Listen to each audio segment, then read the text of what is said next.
গণভোটের রায় বাস্তবায়ন, গণতন্ত্র, ন্যায় বিচার, সুশাসন ও জনগণের অধিকার প্রতিষ্ঠার দাবিতে যশোরে গণমিছিল ও সমাবেশ করেছে বাংলাদেশ জামায়াত ইসলামী, এনসিপি সহ ১১ দলীয় জোট।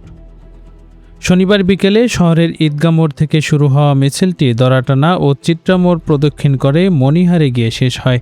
এর আগে ঈদগাহ মোড়ে সংক্ষিপ্ত সমাবেশ অনুষ্ঠিত হয়। সমাবেশে যশোর ৪ আসনের সংসদ সদস্য ও জেলা জামায়াতের আমির অধ্যাপক গোলাম রসুল অভিযোগ করেন, বিগত সরকারের সময়ে ব্যাপক অর্থ পাচার হয়েছে। তিনি বলেন, দুর্নীতিমুক্ত ও সুষম বণ্টনের সমাজ গঠনে সবাইকে ঐক্যবদ্ধ হতে হবে।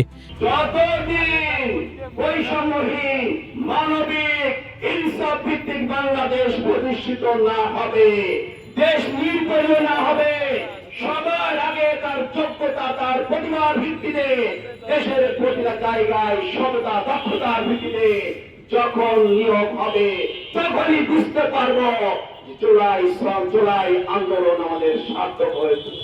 একই সঙ্গে তিনি সতর্ক করে বলেন, বর্তমান সরকারও যদি অতীতের সরকারের মতো দলীয়করণ ও দুর্নীতির পথে হাঁটে তাহলে জনগণ আবারও রাজপথে নামবে।